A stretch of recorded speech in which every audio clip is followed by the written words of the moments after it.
Deixa eu dar alguns recados antes que eu esqueça.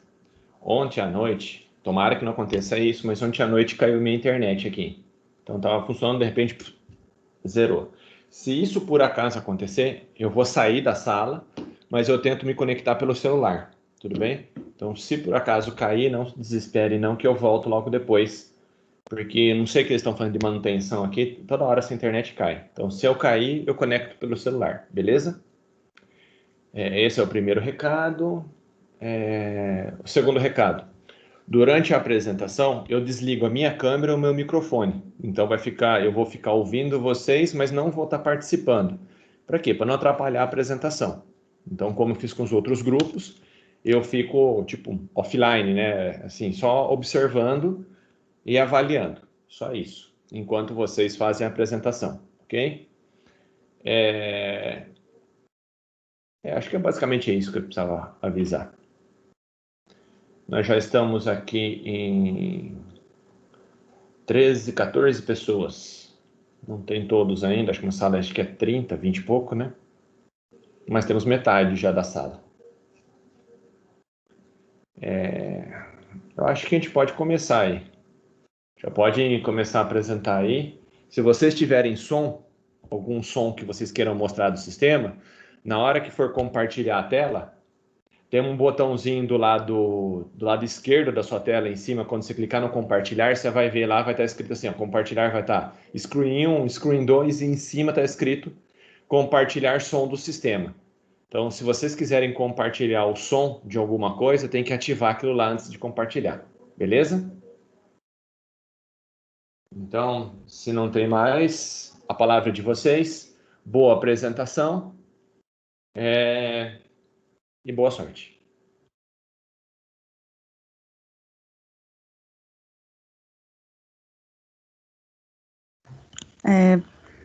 Só para avisar o Matheus que tá tudo certo a apresentação. E, bom, vou começar a fazer uma... Opa! Tudo certo aí, Matheus? Que aqui tá tudo certo. Tá todo mundo me ouvindo também?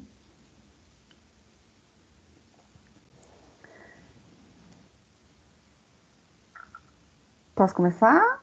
Tá tudo certo? Pode começar. Tá. Bom, gente, o nosso grupo vai falar sobre a comunicação cliente-servidor. E no grupo sou eu, Matheus, o Thiago e o Vinícius.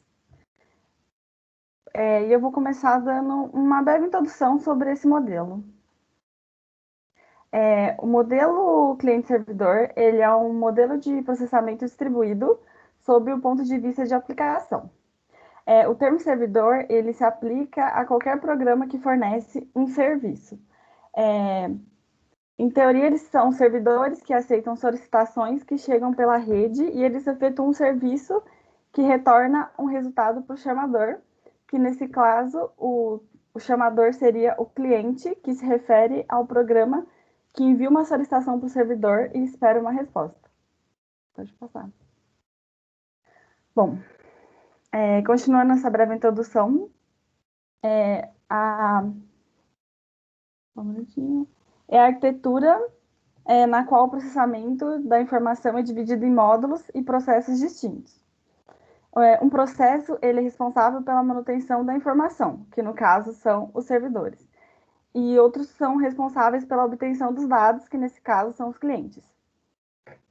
Como eu já disse, repetindo, a gente vai repetir bastante isso, que os processos clientes eles enviam pedidos para o processo servidor, e o processo servidor processa e envia os resultados desses pedidos de volta para os clientes. A interação entre os processos cliente e servidor é uma troca cooperativa, em que o cliente é o ativo e o servidor é o reativo. Ou seja, o cliente ele requisita uma operação e, neste ponto, o servidor processa e responde para o cliente.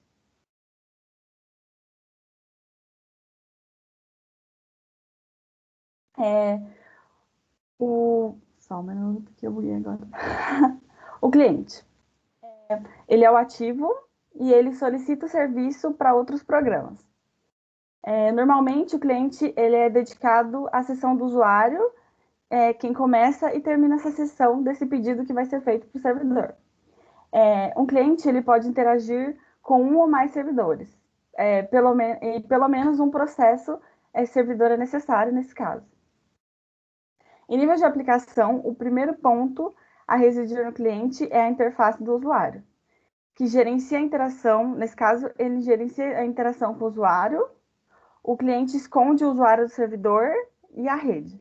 Nesse caso, essa interface do usuário, ele esconde toda essa parte por trás, em teoria. Para o usuário, a impressão é que a aplicação está sendo rodada completamente local, mas, como a gente sabe, ele faz todo um processo em outro lugar e traz de volta para o cliente, só que isso não é mostrado para o usuário.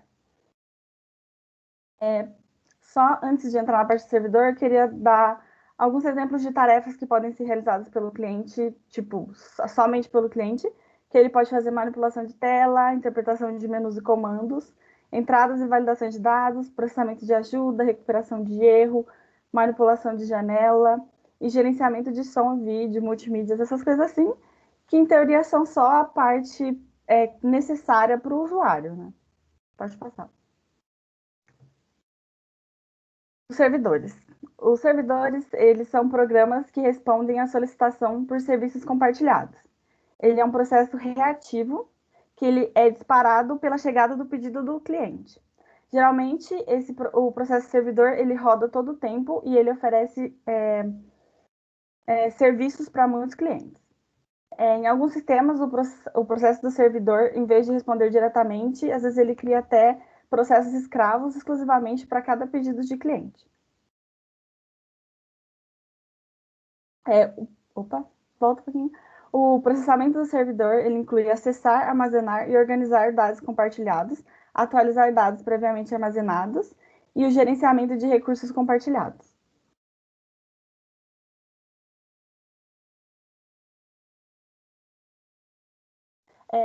Um exemplo de recurso compartilhado, só para ficar bem mais claro, pode ser os dados, a CPU, o armazenamento em disco ou fita, a capacidade de impressão, comunicação e até mesmo gerenciamento de vídeo e memória.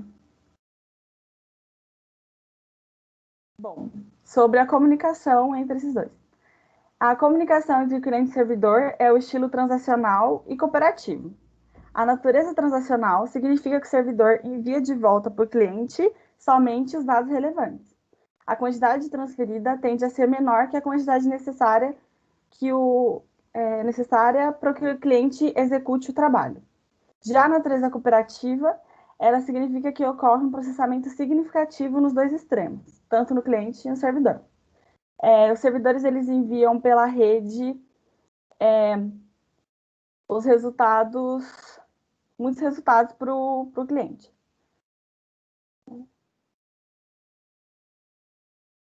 Tá. Boa tarde a todos. Agora eu vou falar um pouquinho sobre o que seriam as portas, ou também chamado de sockets. Mas primeiro a gente precisa saber algumas partes de redes que vai facilitar muito o entendimento dessa parte de socket. Vamos começar então pelo mais básico de todos, que é o modelo OSI, que ele foi criado em 1971 e formalizado em 1983. Ele é um modelo de rede de computador, referência da ISO. Ele é um padrão para protocolos de comunicação. Protocolo seria basicamente as regras que governam. Pode passar? O modelo OSI ele é dividido em 7 camadas. Camada de aplicação, apresentação, sessão, transporte, rede, ligação de dados, ou também chamado de enlace, e a camada física. Vou passar explicando um pouquinho sobre cada uma dessas camadas individualmente. Pode passar? Falar um pouco sobre a primeira camada, a camada física. Ela trata da transmissão transparente das sequências de bits pelo meio físico, sendo a parte final da comunicação. Ou seja, basicamente onde ocorre a transmissão dessa comunicação de fato. Ela contém alguns padrões mecânicos, funcionais, elétricos, procedimentos para acessos a meios físicos e também tem os meios de transmissão, como por exemplo satélite, cabo coaxial, radiotransmissão, par metálico, fibra ótica, entre outros. A segunda camada, a camada de enlace, ela esconde as características físicas do meio de transmissão para as camadas superiores, pois Essa camada transforma os bits em quadros, ou também chamado de frames. Sua principal função é fornecer um meio de transmissão confiável entre dois sistemas adjacentes. Dentre as características dessa camada, a gente tem a delimitação e formato dos quadros de bits, detecção de erros da camada física, sequenciamento de dados, controle de fluxo de quadros, endereçamento físico, famoso endereço MAC, controle de acesso aos meios físicos. Para as redes locais, a camada de enlace ela é dividida em dois subníveis, a LLC, ou Logical Link Control, e MAC, Media Access Control, sendo que a LLC faz a interface com a camada de rede e a MAC faz essa interface com a camada física. Nessa camada a gente tem alguns aparelhos como placa de rede, switch e bridges. Nelas também tem alguns protocolos, tais como o Ethernet, o Fastnet, o PPP, HDL. Não vou entrar muito do que trata cada um deles, porque a gente está dando uma passada rápida. A camada 3, a camada de rede, ela tem a função de fornecer um canal de comunicação independente do meio, pois é ela que transmite o pacote de dados através da rede, utilizando um esquema de endereçamento lógico que pode ser roteado através de diversas redes até chegar ao seu destino. As funções dessa camada são traduzir os endereços lógicos em endereços físicos, utilizando o protocolo ARP. Tem um esquema de endereçamento lógico, roteamento de pacotes, mas ela não garante a entrega desses pacotes. Os protocolos da camada 3 utilizados atualmente na internet são os protocolos IP versão 4 e IP versão 6. E as informações que estão trocadas por esses protocolos são chamados de pacotes. Na camada 4, chamada de camada de transporte, temos os conceitos de comunicação fim a fim. Ela possui mecanismos que fornecem uma comunicação confiável e transparente entre dois computadores. Isso é, assegura que todos os segmentos cheguem corretamente ao destino e na ordem correta. Então, nessa camada, a gente tem as funções de controle de fluxo de segmentos, correção de erros e multiplexação. Na camada 4, é normalmente caracterizada pelas especificações de protocolo, como o TCP, que mais para frente eu vou explicar o que seria, e também temos o protocolo UDP. A camada 5, a camada de sessão, ela tem a função de disponibilizar acessos remotos, estabelecendo serviços de segurança, verificando a identificação do usuário, sua senha de acesso, suas características, por exemplo, seus perfis de usuário. Ela atua como uma interface entre usuários e as aplicações de destino, podendo inclusive fornecer sincronização entre as tarefas do usuário. Já a camada 6, a camada de apresentação, ela é responsável pelas transformações ou traduções adequadas dos dados antes do seu envio à camada de sessão, sendo que essas transformações podem ser referentes à compressão de textos, criptografias, conversão de padrões de terminais e arquivos para padrões de rede e vice-versa. Portanto, ela tem o objetivo de fazer com que os dois lados dessa comunicação falem a mesma língua. E suas funções típicas são formatação de dados, compressão e criptografia, compatibilização entre aplicações, que seria a parte de sintaxe.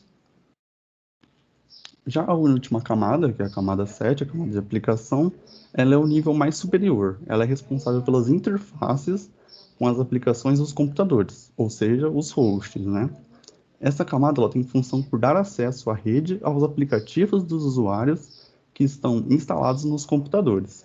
Nessa camada tem diversos serviços, como serviço de tradução de nome de internet, DNS, serviços de e-mail, como o POP3, serviços de terminal, como o Telnet e o SSH, que a gente já viu um pouco no cluster, serviços de web, como HTTP ou HTTPS, gerenciamento de rede, como SNMP, acesso de arquivo em rede, que é o caso do FTP, e o fornecimento de endereços IP dinâmicos, do DHCP. Então, basicamente, o modelo OSI, ele divide toda a rede em algumas camadas. Pode passar, por favor? E aí, basicamente, é como funciona o fluxo dos dados utilizando esse modelo OSI. Basicamente, tem os dados que o usuário coloca no aplicativo dele que está na camada de aplicação, camada de aplicação coloca um cabeçalho nesses dados, e aí ele vai descendo. A camada de apresentação coloca cabeçalho, seção, transporte, rede, e a de enlace tem uma diferença, que além do cabeçalho, ela coloca uma parte final, que é para completar o número de bits para poder passar pelo meio físico. E aí, quando ele chega pela rede, ele faz o sentido contrário. Então, ele vai da camada física à camada de aplicação. Pode passar? Tá. Existe também o modelo TCP/IP, que é o modelo mais utilizado nos dias de hoje, já que o modelo OSI é basicamente teoria, mais usado em teoria. O TCP/IP, ele é focado em dois protocolos, o protocolo TCP e o protocolo IP.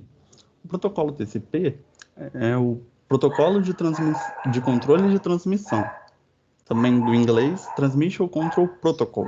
Ele é um dos protocolos de comunicação da camada de transporte da rede dos computadores do modelo OSI, que dão suporte à rede global da internet.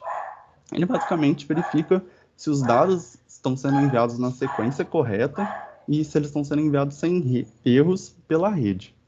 E ele é complementado pelo protocolo de internet, que é o nosso IP. No protocolo de transporte, o TCP, ele está na maioria das aplicações, como no caso do SSH, o FTP, o HTTP. O IP, ele é o protocolo de internet. Ele é o protocolo de comunicação usado entre todas as máquinas em rede para encaminhamento dos dados. Ele também é o número de identificador. Pode passar? Tanto o modelo TCP quanto o OSI, eles dividem a rede em várias camadas. Só que agora no modelo TCP, a camada de aplicação, apresentação e seção do modelo OSI estão numa camada só, que é a camada de aplicação. E a camada de enlace e a física também se tornaram uma camada só, que é chamada de acesso à rede. Pode passar?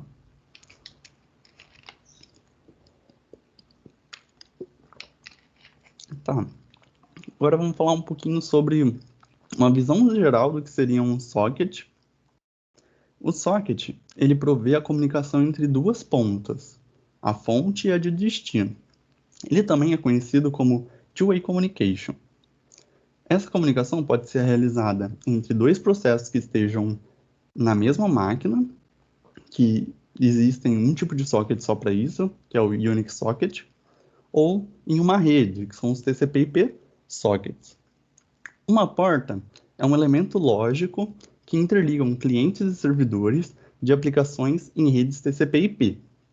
O cliente ele precisa saber qual porta ele se conectará do servidor. Por exemplo, servidores web por padrão, eles usam a porta 80 para servir as páginas, e quando acessamos uma página web, usamos o protocolo HTTP para fazer uma conexão à porta 80 desse servidor. Dá para a gente fazer uma analogia que é como se você fosse para o BK. Para você poder ir no BK, você precisa saber o endereço do BK para chegar lá. Então, é como se o endereço fosse a porta. Já quando você chega lá, o BK ele não precisa saber qual que é o seu endereço. Ele só precisa saber que você está lá. Então é basicamente isso. O cliente precisa saber a porta do servidor, mas o servidor não precisa saber a porta do cliente. Um exemplo de socket é o que está apresentado a seguir, que ele se dá pelo formato de IP, dois pontos porta, que é esse exemplo aí do 172.0.0.1, 2.4477. Muito do que a gente faz no dia a dia faz uso dos sockets. O navegador, ele utiliza os sockets para requisitar as páginas. Quando acessamos nosso servidor pelo protocolo de SSH, também estamos abrindo e utilizando um socket. Pode passar? Agora vamos falar um pouco da definição mais bonitinha, entre aspas, do que seria um socket. Um socket, ele é um ponto final, ou endpoint de um canal bidirecional de comunicação entre dois programas rolando em uma rede ou em duas portas. Cada socket tem os seguintes endereços de endpoint. Temos o endereço local, que é o número da porta, que refere-se ao endereço da porta de comunicação para a camada de transporte. e também temos o endereço global, que seria o nome do host, que refere-se ao endereço do computador, ou host da rede. Para os processos envolvidos, a sensação é que a comunicação está acontecendo diretamente entre eles. Pode passar? No entanto, o que na verdade acontece é que a comunicação está passando por por aquelas camadas que a gente viu nos modelos. E essa abstração provida pelos sockets é o que chamamos de comunicação lógica. Outra forma de entender os sockets é pensar que eles são a interface de comunicação entre processos. Então aqui tem a imagem, o socket, ele fica entre a camada de aplicação e a camada de transporte. E o que dá a impressão para os processos é que eles estão tendo uma comunicação ponto a ponto, direto. Mas o que na verdade acontece é que os dados estão sendo passados por todas aquelas camadas dos modelos. Pode passar? Fazendo uma analogia agora, para a gente poder entender um pouquinho melhor, que esses passos você deve utilizar quando você estiver programando, utilizando os sockets. Passo 1, você precisa criar o seu socket. Então, do lado esquerdo, a gente tem um computadorzinho que ele precisa de um socket. E do lado direito, a gente tem o telefone de jack sendo instalado na casa dele. O segundo passo é o passo de bind, que vai ser o passo da ligação. Então, a companhia de telefone vai lá e liga um cabo ao telefone de jack. O terceiro passo é o passo do listen. Basicamente, o telefone do jack vai tocar. Então é isso. Então, o telefone do jack tocou, ele está propício a começar a conexão agora. O passo 4 é o passo de aceitar essa conexão. Então, o jack ele vai responder o telefone, ele vai tirar o telefone do gancho. O quinto passo é onde acontece a comunicação propriamente dita. Então, o jack se comunica ou ele recebe informações e o sexto passo é a parte de desconectar. Então, o jack vai lá e encaixa o telefone de novo. Pode passar.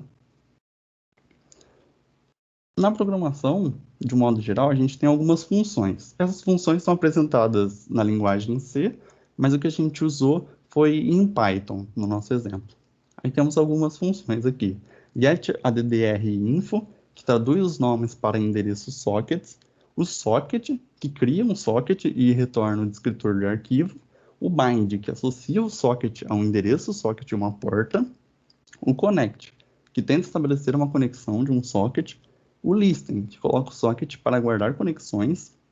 O accept, que aceita uma nova conexão e cria um socket caso esse socket não tenha sido criado. O send, que caso conectado, transmite mensagens ao socket. E o RECV, que eu acho que é de receive, ele recebe as mensagens através do socket. O close é para deslocar esse descritor de arquivo.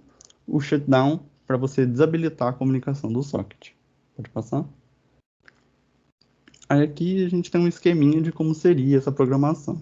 Então você tem seu cliente e seu servidor. Ambos eles necessitam de um socket. Então eles vão dar a função socket para criar um socket.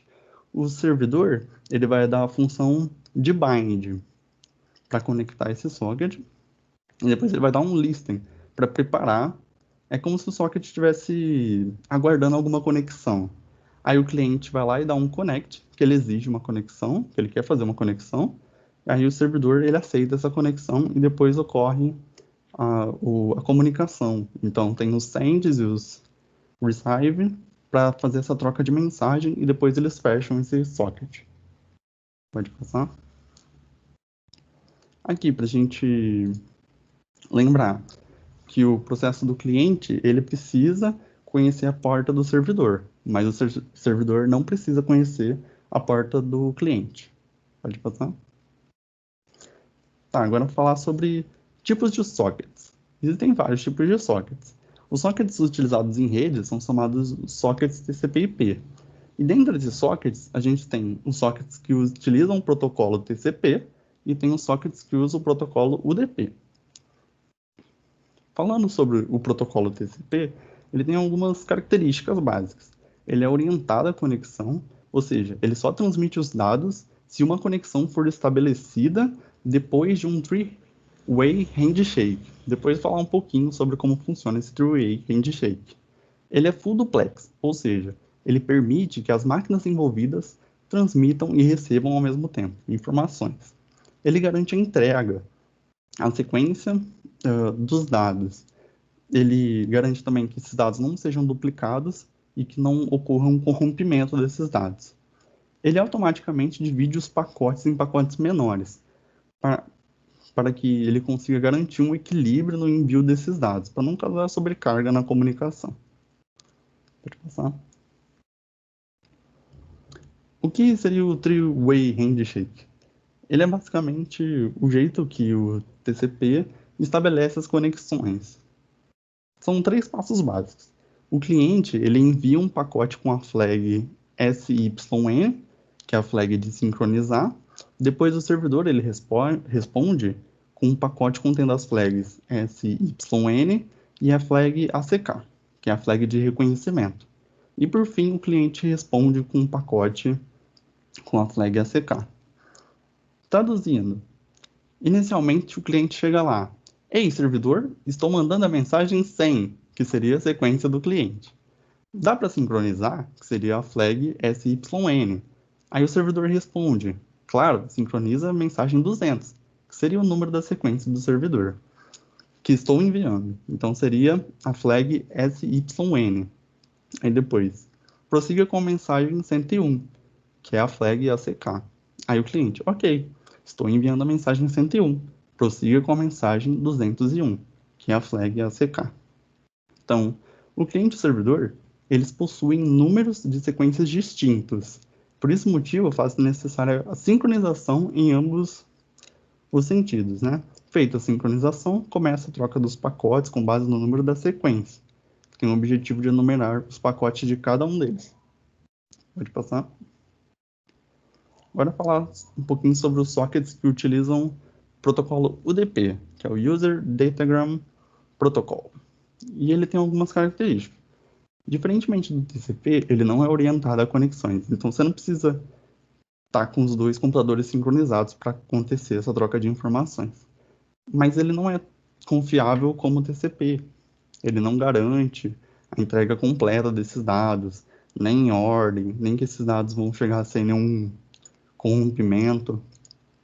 E para você dividir os dados, você precisa fazer isso manualmente. Então exige um pouco mais do programador. Os dados podem chegar em ordem aleatória. Um exemplo disso que a gente pode ver seria na nossa chamada de vídeo, que às vezes a imagem começa a ficar toda borrada, começa a cortar o áudio, basicamente porque ele utiliza o protocolo UDP. Mas qual seria a vantagem desse protocolo se ele fica tão falho na parte de envio de dados? Ele, por ter menos controles, igual ao TCP, ele é um pouco mais rápido. E isso pode ser melhor em algumas utilizações. Pode passar. Agora falar sobre os Unix Sockets. Em sistemas Unix, eles eram utilizados só nos sistemas Unix. Mas agora, recentemente, a gente também tem no Windows 10.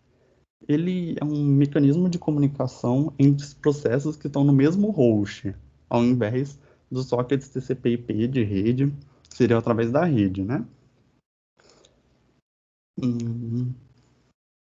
Só que com os sockets de rede, os TCP/IP, você pode também fazer a comunicação entre processos de processos que estão na mesma máquina, só que é através de um loopback, que é uma interface virtual de rede que permite que um cliente e um servidor no mesmo host se comuniquem através do IPv4. A particularidade do Unix Sockets é que eles estão sujeitos às permissões do sistema e costumam ser um pouco mais performáticos do que os TCP/IP, porque eles não precisam gerar algumas checagens, né? Como, por exemplo, a checagem de roteamento.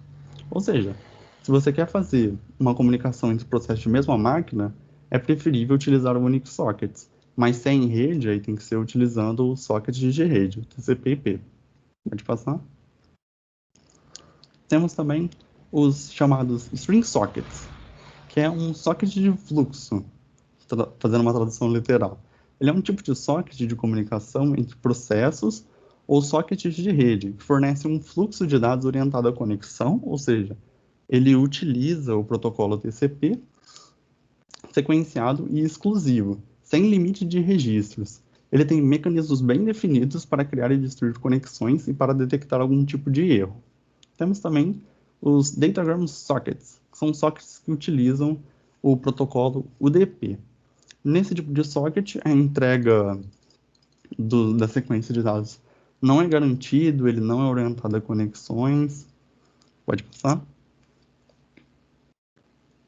Temos também os raw sockets. Fazendo a tradução literal, seria o socket cru, o sem tratamento automático, que ele fornece acesso do usuário aos protocolos de comunicações subjacentes, que suportam abstrações dos sockets.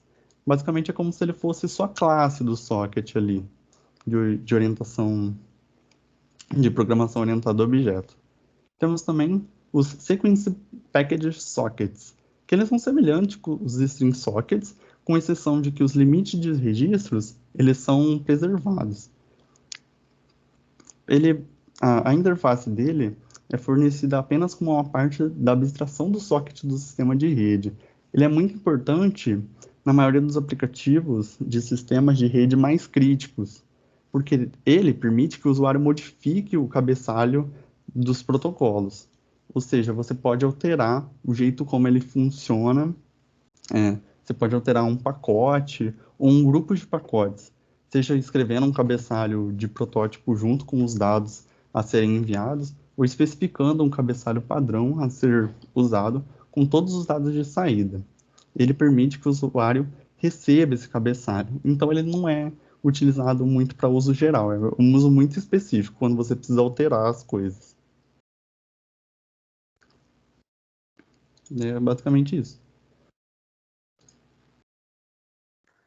Bom, eu vou falar agora um pouquinho sobre a passagem de mensagem, o envio e a recepção.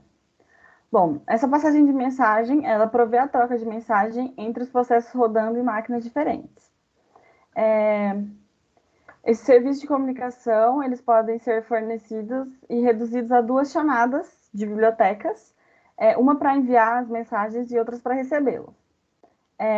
São utilizadas essas duas chamadas primitivas, que é o send e o receive, e elas são implementadas, como está mostrando ali, o send deste e a mensagem, e o receive, o address e a mensagem, nesse caso.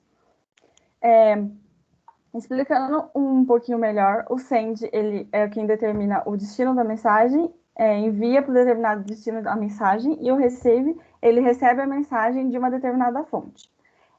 Esse processo é feito mais ou menos a partir do send, que ele envia a mensagem para um determinado destino, enquanto que o procedimento receive, ele recebe essa mensagem de uma determinada fonte, e se não houver nenhuma mensagem disponível chegando, então o procedimento receive ele é bloqueado até que essa mensagem, essa solicitação seja feita, para que possa acontecer essa devolução, essa resposta dessa mensagem. Pode passar.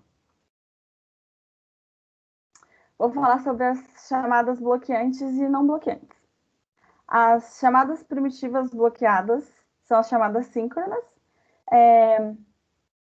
Send e receive são as chamadas primitivas bloqueantes. No caso aqui do exemplo, ele mostra que o cliente está executando, e enquanto a mensagem está sendo enviada, o cliente ele fica bloqueado de outras ações acontecerem. Então, enquanto a mensagem está sendo enviada ou recebida, o processo ele permanece bloqueado, ele permanece suspenso. Pode passar. Já no caso das não bloqueantes, as assíncronas, é quando um send é executado, o controle retorna ao processo antes da mensagem ser enviada. Então, como está mostrando o exemplo aqui, mesmo o tempo que a mensagem ela ainda está sendo enviada, o processo ele já voltou a ser desbloqueado e ele está executando. Ele continua processando mesmo com a mensagem ainda sendo enviada. Pode passar. Eu vou falar agora sobre as chamadas de rotina remota, que elas são, ou também são chamadas de chamada de função, ou de subrotinas. A ideia do RPC, ela foi inicialmente em 1976, mas ele realmente foi desenvolvido em 1984 por Birrell e Nelson. O RPC, ele funciona sob o paradigma funcional, através de funções, e ele principalmente foi baseado na linguagem C. Só mais uma característica é que a primeira implementação popular foi para o Unix, utilizando o Sun RPC, que atualmente ele é chamado de ONC RPC. Agora pode passar. Um exemplo bem demonstrado sobre o que acontece nessas chamadas é que em um processo, nesse caso a gente está vendo que tem essa main, a principal, que está fazendo vários processos, mas no meio do caminho ela faz outros processos que não estão tipo, naquele computador, naquela máquina. Então ele faz processos entre aspas, paralelos em outra máquina que fazem parte desse processo geral que é feito nessa máquina principal que está sendo demonstrado no exemplo. Pode passar. Um exemplo mais detalhado é no caso de um cliente e ele quiser chamar uma função, e essa função ela é pedida no cliente, vai ser enviada para o servidor, ela é feita no servidor, ela é processada no servidor, então ele retorna a resposta para o cliente. Então o processamento em si não é feito no cliente. Pode passar. Bom, explicando mais sobre o RPC e o que ele faz. O primeiro passo é que a primeira parte da explicação é que cada parte ele tem esse stub, que é aonde é feito a parte de empacotamento, desempacotamento e a passagem, tipo, o envio dessa mensagem tanto para o cliente quanto para o servidor. Ele faz uma chamada de rotina local e os parâmetros, eles acontecem no cliente e eles são empacotados nesse stub. A partir desse stub, ele é transportado através da rede para o stub do servidor, que lá essa mensagem, esses parâmetros são desempacotados, ele é processado no servidor e aí ele é empacotado novamente, transportado através da rede e desempacotado no stub do cliente, e assim a resposta final chega no cliente. Bom, essa chamada de rotina remota, ela acontece a partir de uma linguagem de descrição de interface, que é uma linguagem que usa para interpretar diferentes plataformas que chamam esses procedimentos. Ele especifica cada atributo e parâmetro das operações definidas em uma interface. Ela oferece informações necessárias para desenvolver no cliente que usam operações disponíveis remotas. Como eu disse, esses estudos eles são responsáveis por intermediar a comunicação entre quem chama e quem é chamado. E, no caso, entre o cliente e o servidor. Um dos principais... sobre o stub ainda. Ele pode ser gerado automaticamente pelo compilador desse RPC, quanto ele também pode ser feito, ele pode ser gerado automaticamente ou também pode ser feito manualmente. Um exemplo de gerador desses stubs é o RPC Gen da Sun RPC, que foi o que eu citei no começo. O RPC Runtime, ele é a biblioteca que contém as rotinas, tabelas e dados que fazem que suportam e fazem essa comunicação do RPC entre os clientes e os servidores. E também nessa parte do stub, ele é feito o marshalling e o unmarshalling, que é o empacotamento e o desempacotamento das informações que chegam nos stubs do cliente e do servidor. Pode passar. Bom, a mensagem de chamada e de retorno. Ela identifica faz a identificação do processo remoto para executar os parâmetros de execução. Esses parâmetros de execução são o número de sequências de mensagens que chegam nos processos, ele identifica algum tipo de mensagem perdida ou duplicada, e é o que possibilita fazer o encontro, o matching das respostas referentes ao que foi solicitado pelo cliente. Pode ser o tipo call ou request e reply, e ele tem a função de identificar o cliente quando sai do cliente, ele sai com a informação de qual cliente ele vai processar e ter que devolver. Então, ele identifica o processo inicial, né? Pode passar. E a mensagem de retorno, que é o reply, ele tem um grande problema que pode acontecer várias situações de falha, que pode ter chamadas que violem o protocolo RPC, algum tipo de cliente não autorizado. Então, a parte do reply é o que mais existem possibilidades de falha. Ele é o que devolve o resultado para o cliente, e ele também faz a parte de identificação para qual dos clientes ele precisa devolver essa informação que foi processada. Pode passar? A semântica do transporte, ele pode ser implementado sobre diferentes tipos de protocolos de transporte. Os principais dele é o TCP, que é um pouco mais confiável, que foi aquilo que o Thiago explicou, e também o UDP, que é uma implementação mais própria e que também pode ter muitas falhas, então às vezes não é tão utilizado. Para casos específicos, pode passar. Citando um pouco sobre o RPC Sun, ou o ONC RPC, que foi o primeiro desenvolvido para a plataforma Linux. Ele foi desenvolvido pela Sun Microsystems para suportar essa comunicação cliente-servidor no Networking File System. Ele usa uma interface descrita de IDL, que no caso é a linguagem Sun XDR, que comporta as seguintes definições, como as constantes, os tipos se são estruturados, e os programas, as versões dos programas. O compilador principal para esse RPC é o RPC Gen, que a partir dele ele gera os stubs tanto do cliente quanto do servidor, e os arquivos XDR, que são os arquivos do compilador. E ele também suporta é o principal que suporta o UDP e o TCP, o tipo de transporte. E é isso.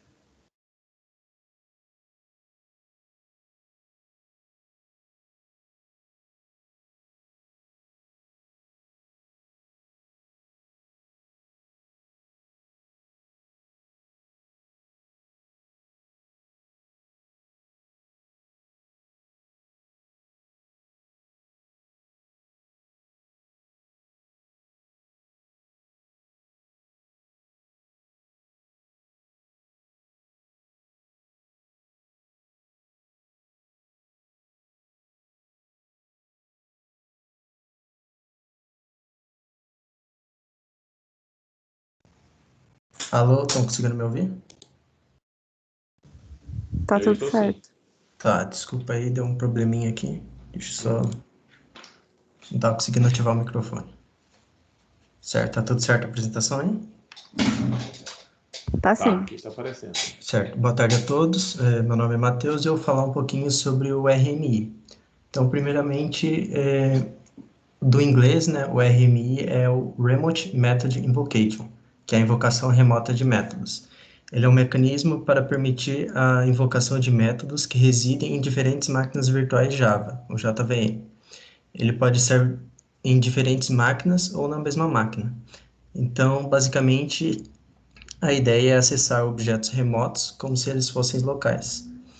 Esses métodos eles podem ser executados em um endereço diferente do processo de chamada, onde é feita uma abstração adicional que fornece um serviço de comunicação que opera diretamente sobre objetos e chamadas a métodos desses objetos.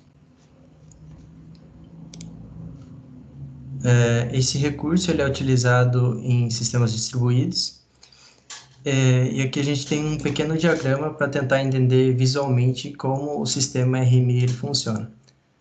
Então, a gente tem a camada de aplicação, que a gente tem o cliente-servidor, e o sistema RMI, que a gente pode exemplificar ele em 3 camadas. Os stubs e esqueletos na primeira camada, a camada de referenciamento remoto na segunda camada, e por último, a camada de transporte, na terceira camada. Mais para frente eu vou explicar cada uma delas. A aplicação do RMI em objetos distribuídos está na localização de objetos remotos, a comunicação com esses objetos remotos e carregar os bytecodes de classe, né, que são transferidos como argumentos ou valores.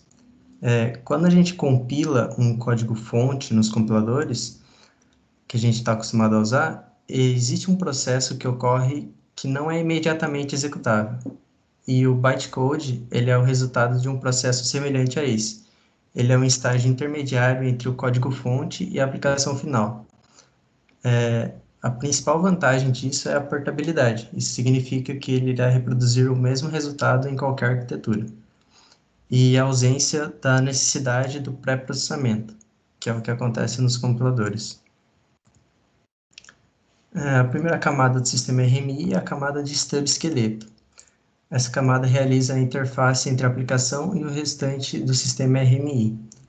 A função é transmitir dados para a camada de referenciamento remoto através da abstração do Marshall String. O marshalling é o que representa o processo de transformar as informações de um objeto encontrado na memória para a representação dos dados. Então, é o que a Larissa tinha explicado, o empacotamento e desempacotamento desses dados. Aqui tem um exemplo aqui de conversão, onde ele é utilizado a codificação Big Endian e Little Endian. Esse sistema é a ordenação ou sequenciação de bytes de uma palavra de dados digitais na memória do computador. O Big Endian, ele armazena o byte mais significativo em uma palavra de menor endereço. Desculpa, vou só confirmar aqui. O Big Endian, ele armazena o byte mais significativo de uma palavra no menor endereço de memória e o byte menos significativo no maior. No Little Endian ocorre o inverso.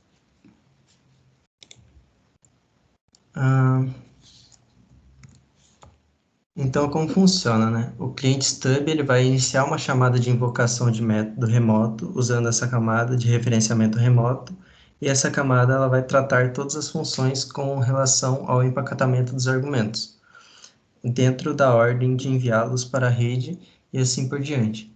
É inteiramente tratado por essa camada de referenciamento de referência remota.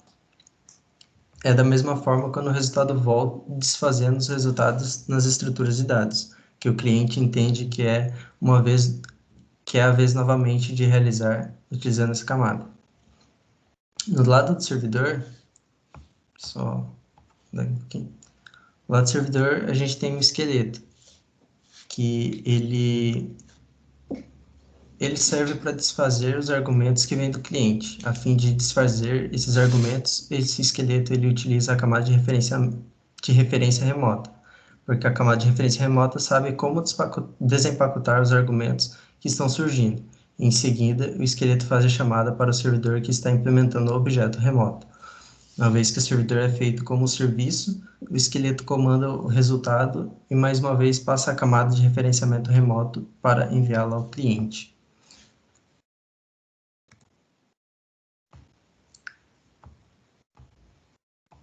Bom, o núcleo de implementação RMI ele está localizado na camada de referenciamento remoto, o RRL, né, que é Remote Reference Layer.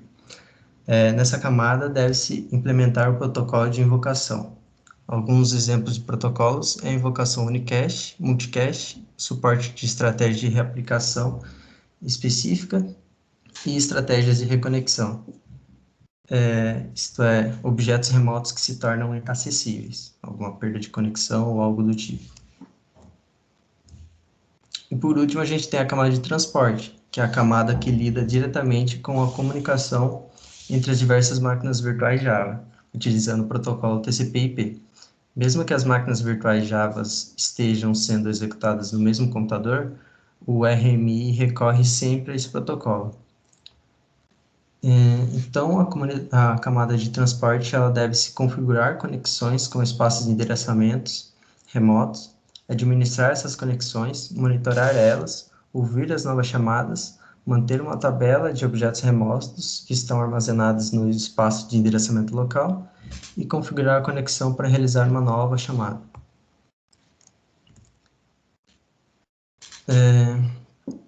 Todas as interfaces e classes para o sistema RMI são definidos no pacote java.rmi. A classe de objeto remoto implementa a interface remota, enquanto as outras classes estendem essa classe, né, de objeto remoto. Todos esses pacotes do Java RMI e os subpacotes eles estão inclusos desde a versão 1.1 do JDK, que é o Kit Desenvolvedor Java. Isso foi implementado no ano de 1997.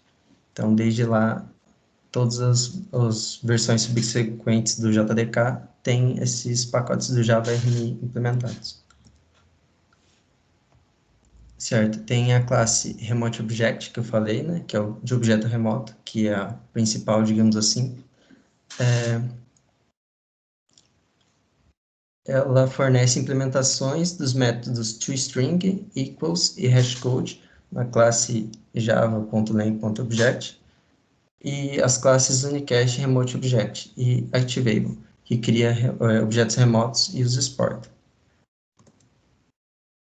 A interface remota ela é definida pela extensão da interface Remote, que está também no pacote Java RMI.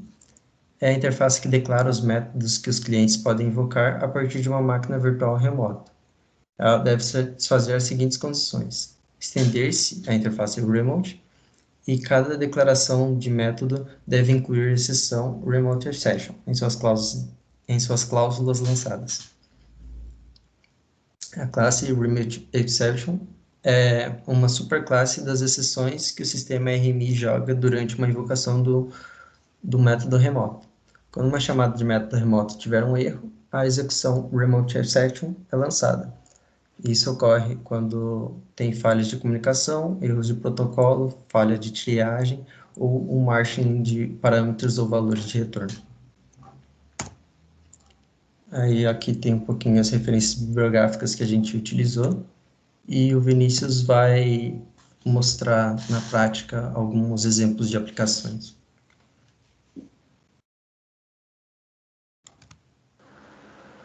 Olá, boa tarde. A minha tela tá aparecendo? Eu não consigo ver. Tá sim. Assim, Tá, aqui, perfeito.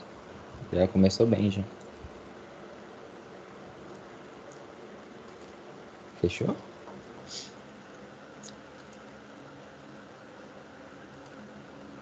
Alô, eu não sei se fechou a mensagem. Pra gente tá aberto aqui, estamos te ouvindo. Não. Me que apareceu essa mensagem na hora que eu tô falando sozinho. Eu tenho 2 exemplos aqui para mostrar. Queria abrir o terminal aqui. O primeiro é feito em Python. Eu vou pegar o código. Só pegar onde ele está. Primeiro servidor.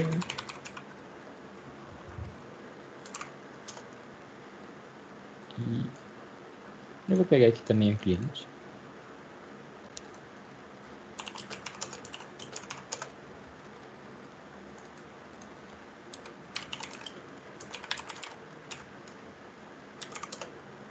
Aqui.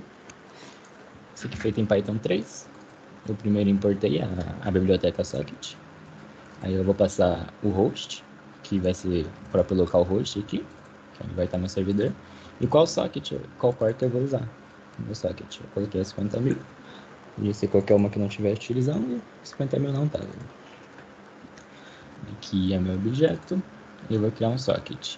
Nessa parte aqui eu defino que eu vou passar o primeiro parâmetro, eu vou usar um IPv4, igual o localhost. Aqui no cliente é 127.0.0.1, que é basicamente a mesma coisa, posso definir os dois jeitos. E o segundo para falar que eu vou usar o protocolo TCP. Aí aqui eu vou usar o método bind para mostrar que esse aqui é meu servidor, passando o host e a porta do servidor. E aqui eu vou deixar ele em modo de espera, ele vai ficar escutando até que algum cliente venha falar com ele. Ele vai estar falando aqui para deixar na aplicação, aguardando conexão com o cliente. Aí eu vou conectar, vou pegar o endereço, ele vai aceitar essa conexão, o cliente vai me pedir para entrar, eu vou abrir a porta, e aí eu vou mostrar onde eu estou conectado.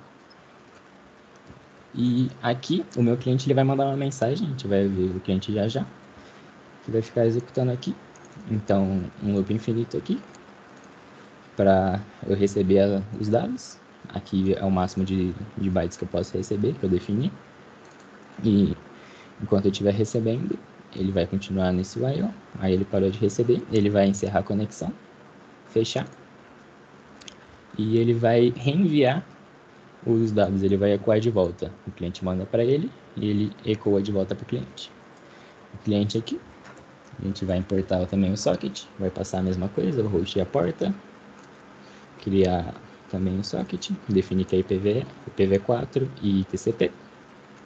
E aqui a gente não vai usar o bind para mostrar que é o servidor, aqui a gente vai querer conectar com o host, considerando o host e o socket. E aqui a gente vai mandar toda a mensagem, que é essa aqui, cheguei galera. E esse aqui depois é para mim, esse aqui data é para mim receber o que eu vou receber de volta, que é basicamente a mesma mensagem. E eu vou mostrar isso. É bem simples para mostrar os dois conectando. Eu vou executar. Eu vou fechar isso aqui. Eu primeiro vou executar o cliente para mostrar que eu preciso do servidor aberto. Então, Python 3 cliente.py, ele não vai, porque eu não consigo conectar o servidor. Ele é aqui, ó, connection refuse error. Eu não consegui. Então, eu venho aqui nesse outro, eu executo o servidor. E o servidor agora, ele está ativo e está esperando a conexão do cliente. Agora sim, eu venho aqui e eu vou conectar meu cliente.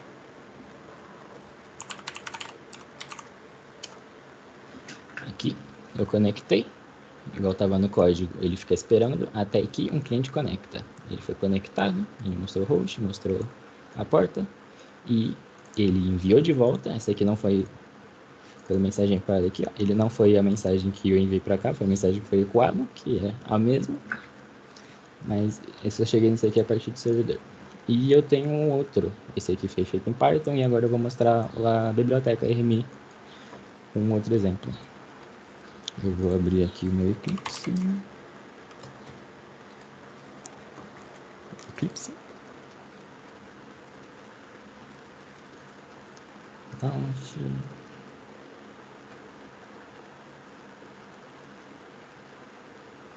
Esperar um pouquinho. Aqui. Para o projeto da RMI, eu preciso de um servidor, de um serviço, um servidor e um cliente. O primeiro serviço, a gente vai criar uma interface serviço, e a gente vai ter aqui as classes que a gente vai fazer. O que a gente vai fazer nesse programa aqui? A gente vai pegar a data e a hora do servidor, e a gente vai ter uma string, e ele vai inverter essa string para mim. A partir do momento que eu quero trabalhar com RMI, eu tenho que estender o remote. Esse remote aqui é do RMI, tá? Aqui. E quando eu faço esse remote, ele pede para eu fazer os exception, para prevenir qualquer erro. Feito o servicinho, que é só isso aqui, eu vou criar o meu servidor. Meu servidor aqui também ele vai estender o Anycache Remote Object para mostrar que é o servidor. Aqui. Eu vou implementar o meu serviço, que é esse aqui, esses dois negócios. Aqui dá para ver que tem já um pouco mais de código, mas isso aqui é tudo criado, tipo do Java, que você clica aqui, aí ele pede coisas para você adicionar. Aqui ele já pediu para mim criar o meu... Eu esqueci o nome disso. O meu método. O meu método aqui. Aqui também ele já mandou esses dois gets, que era esses dois aqui. Eles foram criados. Pelo menos essa parte aqui. Ele foi criado quando eu já implementei o serviço. Ele pegou direto daqui. E eu só trabalhei com o que tinha aqui dentro. Esse aqui já veio direto, a função em si. Aqui eu vou ter que criar o meu objeto de servidor. Eu vou passar a localização, usei uma variável para isso, para mostrar a localização, que é o localhost serviço. Daí, quando você pega isso aqui, a gente faz um try catch para pegar qualquer erro que tiver, um remote exception. E depois usando o naming, para mostrar onde está a localização e qual é o servidor. E quando você coloca esse aqui, ele pede um outro catch, que é esse aqui, que é sobre URL mal formada. Se o caminho estiver errado, ele vai mostrar mensagens de erro. No getData, eu só peguei uma data mesmo, usando simple date format, uma variável S, usando data, dia, mês e ano, hora e minuto, um return, e name string, a mesma coisa praticamente. Aqui um retorno, recebi, vou retornar. E o meu cliente aqui, que o meu cliente já é um Verilog, eu vou mostrar o design, para ficar melhor de entender. Ele tem uma aba aqui, que é para você digitar string, para você inverter o texto, e o botão de datória que volta a datória do servidor. Agora a questão aqui é, isso parece só um programa normal, se ele executar ele vai funcionar, mas dá para ver aqui em cliente, deixa eu voltar aqui em source, vou explicar o cliente primeiro. Basicamente isso aqui, de tela, o que importa tá aqui. Vou passar a localização, usando o serviço que eu iniciei aqui. Serviço. E quando eu clico em data e hora, ele vai mostrar a tela usando o serviço, data e hora. E aqui usando o string, usando o serviço invert string, que são esses dois aqui. Esses dois aqui. Ele chama esses dois aqui que estão implementados no servidor. Aqui todos os try catch para prevenir erros. E aqui é basicamente os comandos para fazer a tela que saem automaticamente. Passo a localização. E aqui dá para ver que no import a gente não tem um import desses aqui em si, a gente só tem do próprio RMI. Então não é como se fosse só um projeto e eu chamo uma outra classe, eu chamo todo o RMI que vai chamar tudo. Tanto que se eu executar aqui o meu cliente, ele não vai rodar, ele vai conectar, ele não vai conseguir conectar, ele vai mostrar a tela dele aqui, mas eu não vou conseguir obter nada. Ele vai dar inclusive erro porque eu não estou conectado no meu servidor. Para eu conseguir conectar o servidor, eu não tenho que só abrir ele, eu tenho que vir no terminal também. Melhor que vir no terminal, eu vou pegar o caminho aqui, fica mais fácil. Pessoal, Eclipse, o RMI, e tá em SRC. Pega esse caminho. E o que eu preciso fazer aqui é, eu dou um JC, RMI, que é a minha pasta aqui. Opa! RMI e o servidor. Eu vou abrir o servidor. Servidor.java. E na primeira vez que eu for fazer isso, o que vai acontecer é, eu não vou ter esse stub aqui. Ele não vai ter criado o stub para mim. Mas eu posso criar ele aqui direto. Tudo que eu ia precisar fazer é dar um RMI RMI.servidor. Se eu desse esse código aqui, ele ia criar um stub para mim, mas eu já tenho, então eu não vou fazer isso de novo. Então vem aqui e dou um registro, RMI registro, para ele registrar. E agora sim, eu venho aqui, eu executo o meu servidor. Ele está executando agora. E eu venho aqui e agora sim eu consigo rodar o meu cliente sem erros. Eu venho aqui, se eu pedir a data e hora, ele vai mostrar a do servidor, tá batendo. E usando a função aqui do serviço, tá? Ele pega daqui no serviço, vem aqui no servidor, vou ver o que vai fazer, mas ele pega daqui. E ele mostra onde é que está o meu cliente.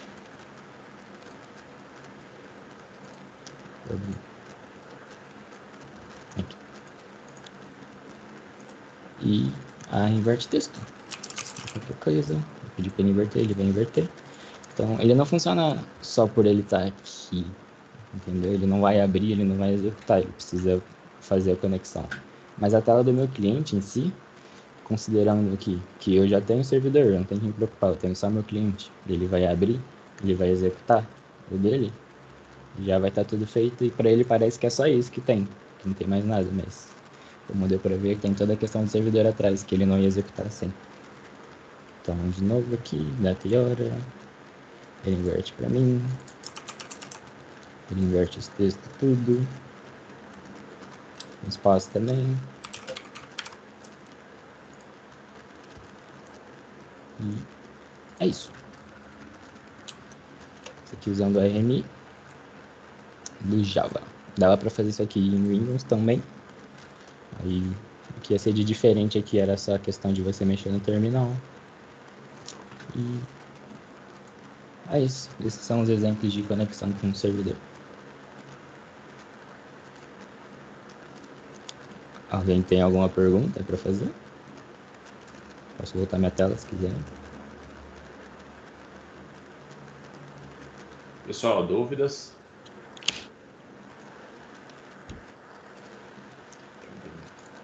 A apresentação acabou, né? Acabou. Beleza. Abro minha tela. Deixa eu voltar. Então, o que acontece quando a gente trabalha com socket, pessoal? Qual a ideia principal? O socket, a ideia dele, tanto do RMI como o socket comum, é como se cada computador fosse um prédio e dentro desse prédio você teria várias salas, tudo bem? Cada sala seria um serviço. O que é isso? Eu posso rodar mais de um programa ao mesmo tempo. Então, por exemplo, eu posso ter, imagine num prédio, ele tem várias salas dentro desse prédio, um prédio comercial. Cada sala eu coloco um serviço, um servidor web, servidor de e-mail, servidor de banco de dados. Então eu tenho, cada um eu vou estar dentro de uma salinha. Quando eu tenho alguma coisa, eu quero mandar para essa pessoa, basta eu falar que eu quero mandar para aquele edifício naquela sala. Então isso é a porta, tudo bem? Então eu tenho o edifício, que é o IP, que seria o endereço da máquina. Dentro da máquina eu posso ter várias portas. Por que eles fizeram esse negócio de dividir por porta? Quando fizeram a primeira vez sem porta, o cara poderia mandar uma mensagem e só podia rodar um único serviço na máquina. Então, por exemplo, se ela fosse um servidor web, ela ia ser só servidor web. Não podia fazer mais nada. Aí você falaram, pô, mas você tem uma puta de uma máquina e só pode rodar uma coisa. Então, para evitar isso daí, abriu as portas. Qual que é a ideia de porta? É uma porta lógica. Então, quer dizer, você chega na máquina e dentro da máquina você tem uma porta, tem algum software lá dentro. Então, ele sabe quais softwares que estão rodando da máquina. Então, eu posso ter mais de um software rodando lá dentro. E cada software fica responsável por uma ou mais portas. Tudo bem? Essa é a ideia do sistema. No caso da invocação remota, ela é extremamente parecida, que é um socket, só que é um socket um pouquinho diferente. Por quê? Porque ele é feito em Java. Normalmente RMI é para Java. Tudo bem? E ele é para poder rodar em outra máquina. Como assim outra máquina? Normalmente, quando eu tenho alguma coisa que eu preciso rodar em outro computador, o processamento vai ser remoto, eu uso o RMI. Ele é muito bom para fazer sistema distribuído. Então, por exemplo, eu tenho a minha máquina, ela tem pouco processamento. O processador dela é porcaria. E eu tenho a máquina ali do Renato, que está ali do lado, que é um i9. Fala, pô, minha máquina é um i3 e o dele é um i9. Então eu posso programar meu sistema usando o RMI. Qual que seria o legal? Não tenho capacidade de processamento, o negócio é pesado. Eu pego, faço uma invocação remota, vou na máquina lá do Renato, que tem uma máquina boa, ela faz todo o processamento que precisa. A hora que processou tudo, ela me manda a resposta aqui e eu consigo rodar. Então, para minha máquina, para o meu usuário que está sentado na minha máquina, ele vai achar que minha máquina é rápida. Mas, na verdade, ela não está fazendo processamento nenhum. Ela manda via rede para uma outra máquina da rede, executa lá todo o processamento e depois manda para cá o negócio pronto. Tudo bem? Ficou mais claro?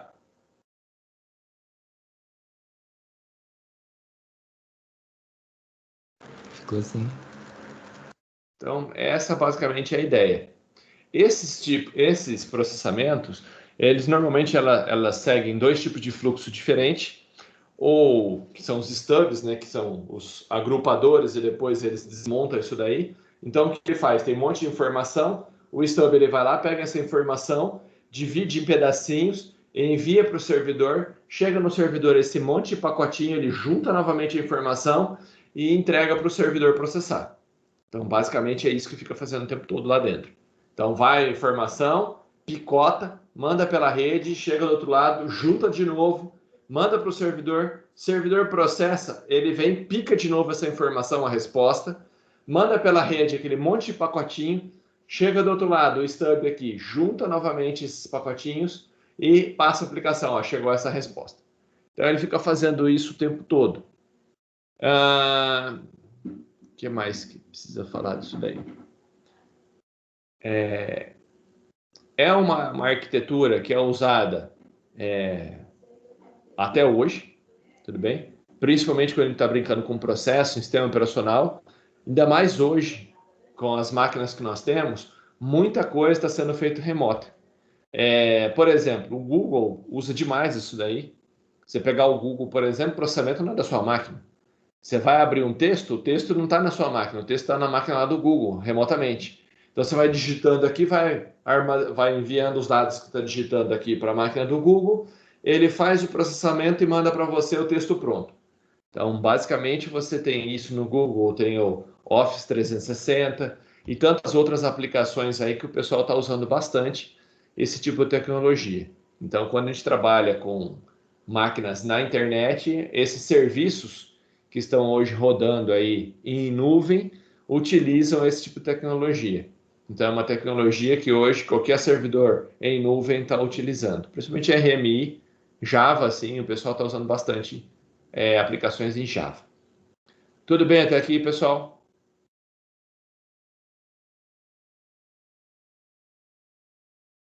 Mais alguma dúvida?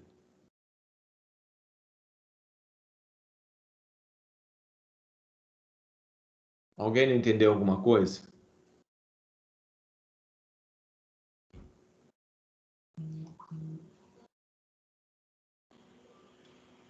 Então, beleza. Todo mundo entendeu tudo, então, maravilha.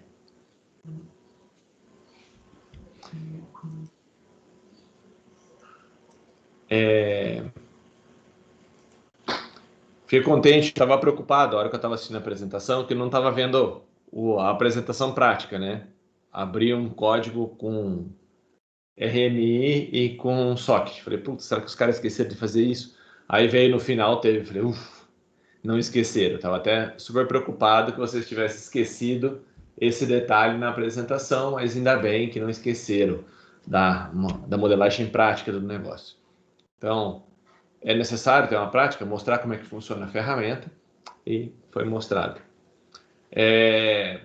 Vocês notaram o código, os códigos são pequenos, essa é a ideia do código, ele tem que ser rápido, principalmente porque você está rodando via rede, então a rede tem que ser uma coisa rápida, então os códigos normalmente são pequenos, são práticos de serem implementados e fazem muita coisa. Se você pensar que ali faz uma inversão de palavras, né? Um código era pegar a data atual do sistema e outro que invertia uma string. Recebia uma string, invertia e mandava de volta. Mas podia ser um processamento violento lá no servidor. Você podia mandar, por exemplo, o CPF da pessoa e ele faz uma análise de crédito e manda se o cara está aprovado ou não. Um exemplo. Podia ser várias coisas. Quem faz isso, por exemplo? Se você paga um serviço da Serasa, SPC, esse tipo de coisa, eles estão fazendo isso.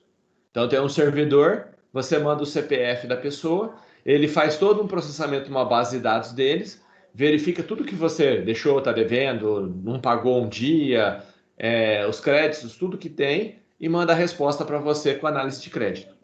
Então, isso também é usado por várias outras empresas. Então, essas são tecnologias que os sistemas operacionais têm e que é utilizado em várias circunstâncias, quer seja em acesso remoto, aplicações remotas, sistemas distribuídos, serviços na web. Então, tudo isso utiliza esse tipo de recurso. Entenderam?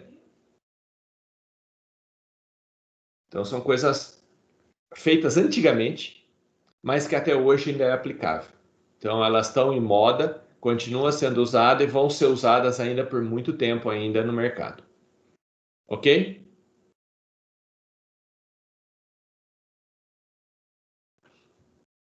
Tudo certo. Vou fazer a chamada daqui a pouco, pessoal.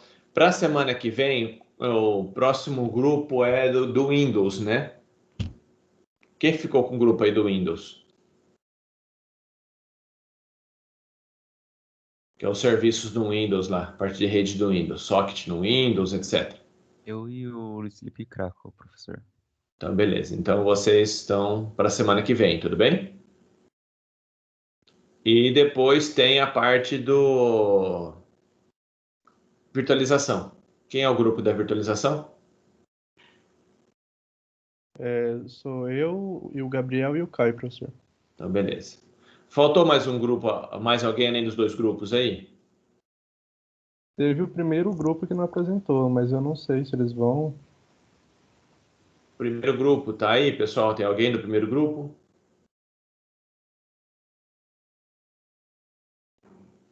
Beleza. Por enquanto ninguém falou nada. Vamos deixando. Então, qualquer coisa, nós apresentamos, se der tempo, então, na semana que vem, os dois grupos. Tudo bem? Se eu ver que não, a gente prefere semana que vem mesmo. Pode apresentar os dois grupos semana que vem e no outro deixa para o primeiro grupo. Para encerramento da disciplina e algumas coisas que eu quero finalizar com vocês. Pode ser assim?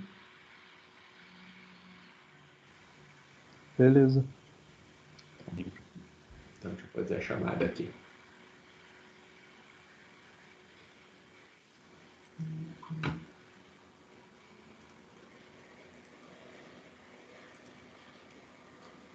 Abner, Presente.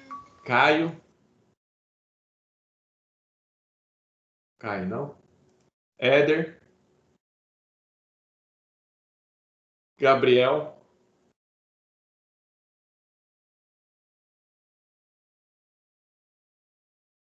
Guilherme. Presente. Igor. Igor, não? Igor Quente. Acho que tava aí, Igor Quente. Presente. Ah, tá aí. Igor Romero. Tá aí. João. João. Ah, antes que eu me esqueça. O João não tá aí, não? Os caras são pouco. Antes que eu me esqueça, estou fazendo aqui a chamada e lembrei de uma coisa interessante. Eu conversei com o diretor a respeito daquele nossa ideia de fazer um supercomputador, lembra? Na semana passada, retrasada? Não, semana antes do Natal. Lembra disso daí? Que eu falei de montar um supercomputador lá, e ele falou que topa e ele vai arrumar as máquinas. Então ele vai disponibilizar, assim que a gente voltar às aulas presenciais, nós vamos ter então algumas máquinas disponibilizadas e a gente vai conseguir montar o cluster lá e fazer as aplicações rodar em cluster, lembra? Tem toda uma linguagem de programação para trabalhar com cluster.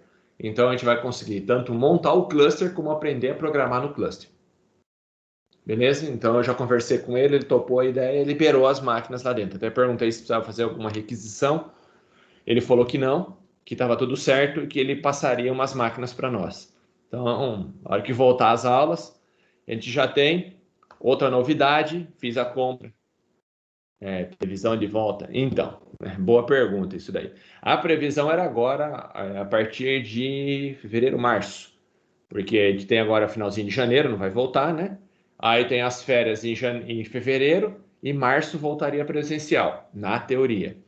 Na prática, depende da injeção, depende da injeção, da vacina. Então, por quê? Porque nós estamos tendo alguns probleminhas. Nós temos, por exemplo, já estamos agora com um professor internado na UTI, 2 pais de professor morreram essa semana, então está um negócio meio complicado. Os professores, a grande maioria, os pais moram com eles, e é pessoal de idade. Então, quando eles pegam Covid, mata o pai. Basicamente isso que está acontecendo. Então, é perigoso você colocar uma pessoa, e isso vai acontecer com os alunos também. Se reúne todo mundo, de repente um está com vírus, mata todo mundo. Então, o negócio é meio complicado.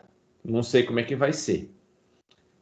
Eu, particularmente, isso aqui é fora de tudo que está aí. Eu, particularmente, eu acho que volta assim que tiver uma injeção, pelo menos aí para metade dessa população, acho que já dá para voltar.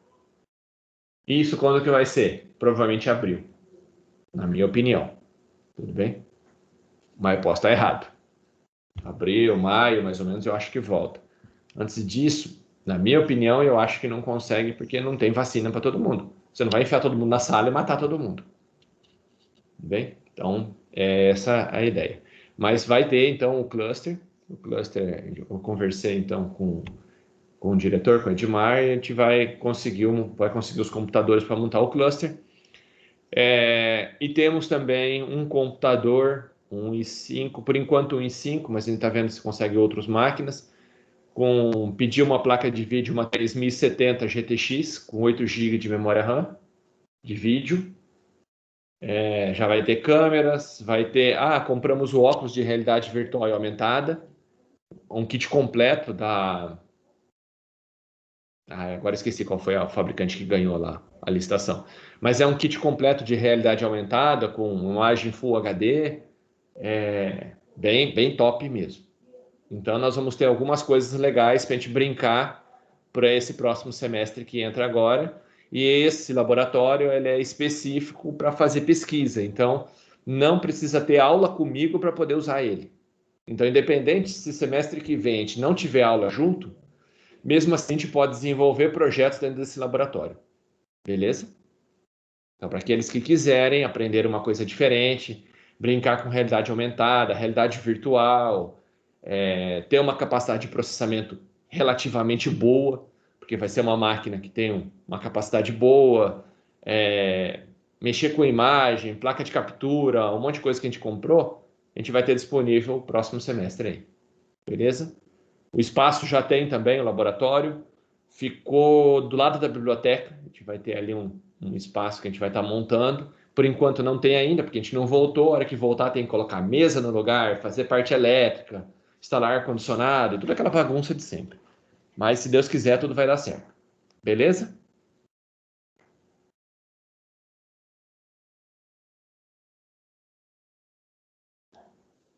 Isso era só para dar um recado que eu tinha esquecido.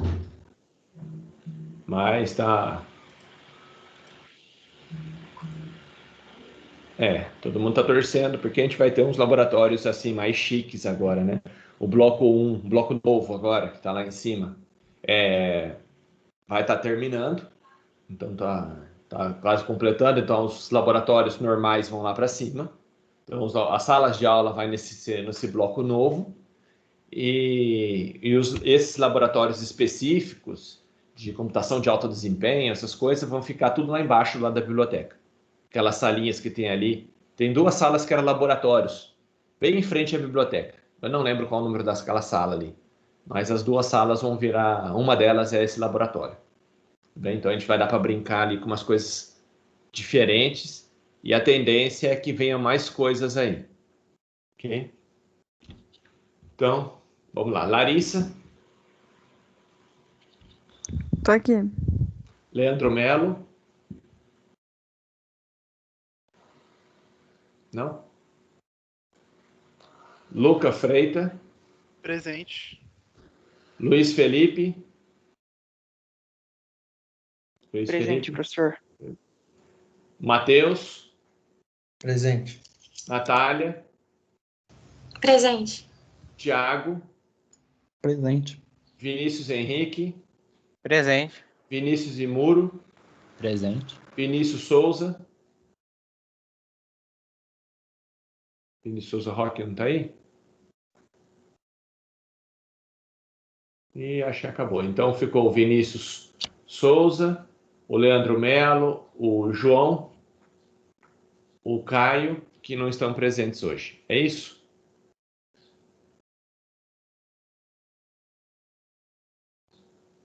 Eu acho que é isso daí. Beleza, pessoal? Então, se não tem mais dúvidas, bom final de semana para vocês. Até semana que vem, por favor, se cuidem. Continuamos em isolamento, porque a coisa está piorando. Em vez de estar melhorando, a coisa parece que está piorando aqui. E se cuidem bastante aí para não acontecer nada, ok? Semana que vem, então, a apresentação do Windows e já deixo na ponta da agulha o do máquinas virtuais, de virtualização. Beleza? Obrigado, bom final de semana a todos aí.